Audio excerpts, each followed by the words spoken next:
శ్రీ గణేశాయ నమః, శ్రీ గురు దత్తాత్రేయ నమః. ఈ వీడియోలో మనం ఈ రోజున ఫిబ్రవరి మాసంలో మీనరాశి వారికి ఎలా ఉందో తెలుసుకుందాం. మీనరాశి పూర్వభద్ర 4వ పాదం, ఉత్తరభద్ర 1, 3, 4 పాదాలు, రేవతి 1, 2, 3, 4 పాదాలు మీనరాశిలోకి వస్తాయండి. ఈ రాశిలో స్త్రీలకి పురుషులకి ఈ మాసంలో బాగుందండి, ఏం పర్వాలేదు, భయపడాల్సిన పని అయితే లేదు. గతంలో మరి చాలా బాధపడ్డారు పాపం, ఆరోగ్య విషయంలో బాధపడ్డారు మీరు. గత 3-4 నెలలుగా ఆరోగ్య విషయంలో బాధపడ్డారు, అలాగే ఆర్థికంగా బాధపడ్డారు, చాలా రకాలుగా బాధపడ్డారు మీనరాశి వాళ్ళు. కానీ ఈ మాసం మీకు బాగుందండి. ఈ మీనరాశి వారికి ఫిబ్రవరి మాసం బాగుంది, చాలా అద్భుతమైన కాలం అని చెప్పుకోవచ్చు. శుభకాలం నడుస్తుంది, అలాగే మీకు ఆరోగ్యం కూడా బాగుంటుంది, మీకు పర్వాలేదు. ఆర్థికంగా కూడా నిలదొక్కుంటారు, అలాగే రావాల్సినవి ఏమైనా ఉంటే వసూలు అవుతాయి. అయితే ఏంటంటే ధనం మాత్రం కాస్త ధనం అంటే అధిక ఖర్చులు ఉంటాయి. మీకు ధనం వస్తుంది, సమయానికి ఏదో ధనం వస్తుంది, కానీ అధిక ఖర్చులు మాత్రం కాస్త ఉంటాయి, అనవసర ఖర్చులు ఉంటాయి. అలాగే శుభమూలక ధనవ్యయం కూడా కనిపిస్తుంది. శుభకార్యాలు చేస్తారు, శుభకార్యాలకు హాజరవుతారు. కొంతమంది అయితే మీ గృహంలోనే శుభకార్యాలు జరగడానికి అవకాశం కనిపిస్తుంది. ఇప్పుడు దంపతుల మధ్య సఖ్యత బాగుంది, భార్యాభర్తల మధ్య ప్రేమ అనురాగాలు ఉంటాయి. మీ సంతానం బాగుంటుంది, మీ సంతానం ఒక స్థాయికి వెళ్తారు. ముఖ్యంగా మీ సంతానం చదువుకునే వాళ్ళు ఉంటే మంచి మార్కులతో పాస్ అవుతారు. ఎగ్జామ్స్ రాస్తారు కదా, మంచి మార్కులతో పాస్ అవుతారు. ఒక ఉద్యోగ ప్రయత్నం చేసే వాళ్ళు ఉంటే ఉద్యోగం వస్తుంది, జాబ్ వస్తుంది. అలాగే వివాహ ప్రయత్నం చేసేవాళ్ళంటే వివాహం జరుగుతుంది. మంచి శుభకాలం నడుస్తుందమ్మా మీకు. ఇకపోతే ఈ మాసం మీరు తీర్థయాత్రలు చేస్తారు, దైవ దర్శనం చేసుకుంటారు, దైవ కార్యాల్లో పాల్గొంటారు. కుటుంబంలో బయట ఇంట్లోని కూడా మీ మాట చెల్లుబడి అవుతుంది, చలామణి అవుతుంది. మీదే పై చేయి. మీరు ఒక రకంగా చెప్పాలంటే పట్టిందల్లా బంగారం అన్నట్లు ఉంటుంది. అలాగే గతంలో మీరు కొన్ని పనులు ఆగిపోయి ఉంటాయి, మీరు ఎదురు చూస్తున్న వ్యవహారం సక్సెస్ అవుతుంది. అయితే ఈ మాసం మీరు కొన్ని బాధ్యతలు చేపడతారు, బాధ్యతలు సక్రమంగా నిర్వర్తిస్తారు. పెద్ద వాళ్ళని కలుసుకుంటారు, పెద్ద రాజకీయ నాయకులను కలుసుకుంటారు, మీ పనులు చేయించుకుంటారు. అయితే సంఘంలో గౌరవ మర్యాదలు పొందుతారు.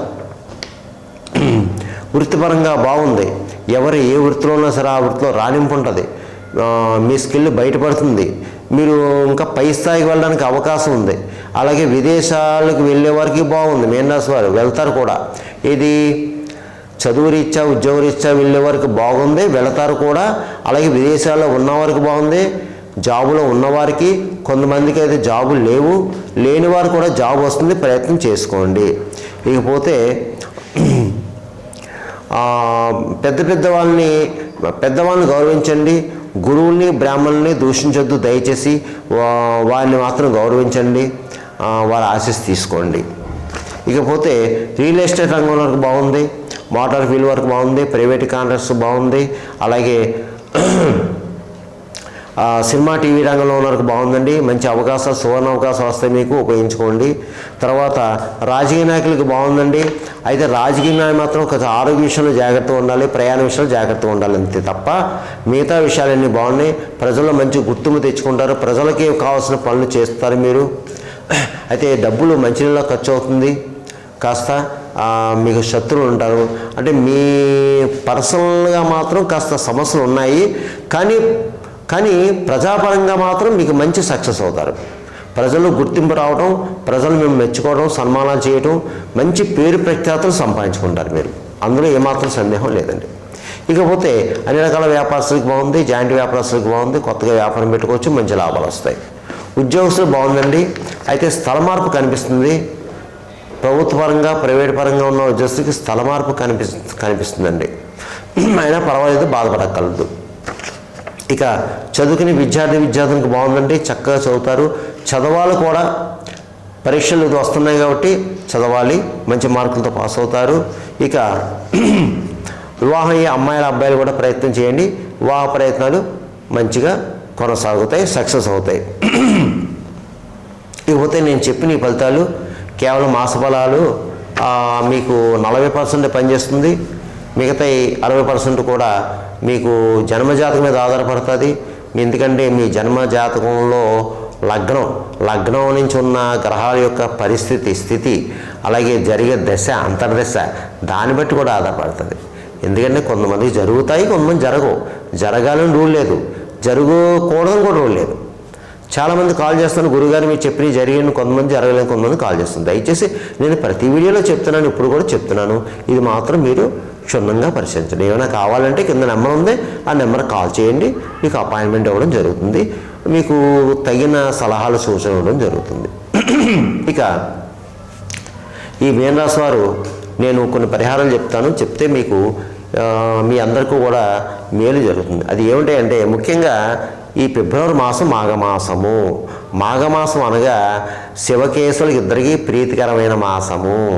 శివుడు అభిషేక ప్రియుడు, విష్ణువు అలంకార ప్రియుడు. కాబట్టి శివుడికి అభిషేకాలు చేయించండి, పంచామృత స్నాన అభిషేకం చేయించండి ఈ ఫిబ్రవరి మాసంలో మీకు అవకాశం ఉన్నప్పుడు. ముఖ్యంగా సకల శత్రు రోగ రుణబాధలు ఉన్నవారు, కోర్టు కేసు ఉన్నవారు, ఇంకా పెద్ద పెద్ద వ్యవహారాలు ఉన్నవారు, చిక్కుల్లో ఉన్నవారు మాత్రం తప్పనిసరిగా ముఖ్యంగా ఆవు పాలు, చెరుకు రసం, ద్రాక్ష రసం, దానిమ్మ రసం ఈ 4 పదార్థాలతో అభిషేకించండి. అలాగే ఆయనకి ఇష్టమైంది బిల్వపత్రంతో అర్చన చేయండి. అలాగే మీకు అందుబాటులో తెల్ల జిల్లేడు పువ్వులు, ఎర్రగన్నేరు పువ్వులు, మందార పువ్వులు, తామర పువ్వులు ఏమైనా దొరికితే అవి కూడా తీసుకెళ్ళి అర్చన చేయించండి, ఆయనకి మహాప్రీతి. అలాగే విష్ణాలయంలో మీరు పూలు, పళ్ళు, టెంకాయతో పాటు ఆ వెంకటేశ్వర స్వామి, విష్ణుమూర్తితో ఎవరైతే వారికి తులసిమాల సమర్పించండి. తులసిమాల అంటే చాలా ప్రీతి, చాలా ఇష్టం స్వామివారికి. మిగతా విషయాన్ని మామూలే సమర్పించండి, చేసుకోండి. అలాగే శివాలయంలో సాలగ్రామ దానం చేయండి అమ్మా. విష్ణాలయంలోనూ శివాలయంలో సాలగ్రామ దానం చేయండి, మంచిది. అలాగే ముఖ్యంగా ఈ యొక్క పితృదేవతలు ఉన్నవారు, ఈ మాఘమాసంలో పితృదేవతలు ఉన్నవారు ఎవరైనా సరే తప్పనిసరిగా పితృకార్యాలు చేయండి. వీలైతే నదీ క్షేత్రం వెళ్ళండి, అక్కడ పిండ ప్రదానం చేయండి. అలా వీలు కాని వారు మీ ఊళ్ళోనే దగ్గర దేవాలయంలో ఏదైనా దేవాలయం వెళ్ళి అక్కడ అర్చక స్వామివారిని కలుసుకుని పితృదేవతల నిమిత్తం చక్కగా స్వయంపాకం దానం చేయండి. యథాశక్తి దక్షిణ తాంబూలం ఇవ్వండి, వస్త్రదానం చేయండి. మీ అవకాశాన్ని బట్టి చేయండి అమ్మా. ఎందుకంటే మనం ఎన్ని పూజలు పునస్కారాలు చేసినా పితృకార్యాలు చేయకపోతే మనకు సక్సెస్ అవ్వవు. పితృదేవతల ఆశీస్సు కావాలి మనకి, అప్పుడు మన పనులు ముందుకెళ్తాయి. అది మాత్రం మీరు గుర్తుపెట్టుకోండి. ఇకపోతే ముఖ్యంగా పుట్టినరోజు ఈ మాసంలో మీరు ఎవరన్నా మీనరాశి వారు పుట్టినరోజు జరుపుకుంటుంటే తప్పనిసరిగా ఆ పుట్టినరోజు నాడు ఏదో గుడికి వెళ్ళండి. ఏదో గుడికి వెళ్ళి చక్కగా అర్చన చేయించుకోండి, పూజ చేయించుకోండి. ఏదో గుడి, అమ్మగారో అయ్యగారో ఏదో గుడి వెళ్ళండి, అర్చన చేయించుకోండి. వెళ్తూ కాస్త ఒక స్వీట్ బాక్స్ తీసుకెళ్ళండి. మీకు తోసినంత కిలో, అరకిలో, పావుకిలో మీ ఇష్టం తీసుకెళ్ళండి. అక్కడ పూజ అయిపోయిన తర్వాత ఆ స్వీట్ బాక్స్ అందరికీ పంచండి. మీ పుట్టినరోజు నాడు స్వీట్ పంచితే మంచిది, శుభాలు జరుగుతాయి. అలాగే మీ పుట్టినరోజు నాడు మీకు దగ్గరలో ఏవైనా అనాథ ఆశ్రయాలు ఉంటే వారికి ఒక రైసో లేదంటే ధనమో లేదంటే వస్త్రాల్లో సమర్పించండి. లేని వారికి మీకు మంచి జరుగుతుంది. అలాగే పేదలకి ఏదైనా సహాయం చేయండి. ఇకపోతే మీరు ఈ మాసంలో మీరు తప్పనిసరిగా మీనరాశి వారు శని భగవానికి తైలాభిషేకం చేయించుకోవాలి. ఈ మాసంలో తప్పనిసరిగా శని భగవానికి ఒక శనివారం తైలాభిషేకం చేయించుకోవాలి, సరిపోతుంది. అలాగే ఎక్కువ గురు ఆరాధన చేసుకోవాలి. అంటే సాయిబాబా, దక్షిణామూర్తి, దత్తాత్రేయుడు, రాఘవేంద్ర స్వామి ఎవరైనా సరే గురు ఆరాధన ఎక్కువ చేసుకోవాలి ఏమ్మా. తర్వాత ప్రతిరోజు కూడా హనుమాన్ చాలీసా చదవడం, అలాగే ఆంజనేయ దండకం చదవడం, విష్ణు సహస్రనామాలు చదవడం, ఇవన్నీ చేసుకోవాలి. ఇంకా మోగజీవులకు ఆహారం పెట్టండి. గోవుకి గడ్డి వేయండి, పిచ్చుకలు ధాన్యం వేయండి, కాకులకి తీపన్నం పెట్టండి, కుక్కలకి బిస్కెట్లు వేయండి. మీకు ఎవరైనా భిక్షగాళ్ళు తారసపెడితే, ఫిజికల్ హ్యాండిక్యాప్స్, బ్లైండ్ పర్సన్స్ తారస, తప్పకుండా వారికి ఆహారం పెట్టండి. ఎంతో కొంత చేతిలో ధనాన్ని పెట్టండి. ఇలాగా మీనరాశి వారు నేను చెప్పిన విధంగా చేసుకుంటే ఫిబ్రవరి మాసంలో ఈ మాసం అంతా మీకు యోగిస్తుంది, మంచి జరుగుతుంది, మేలు జరుగుతుంది. సర్వేజన సుఖనో భవంతు, శుభం భవతు, స్వస్తి.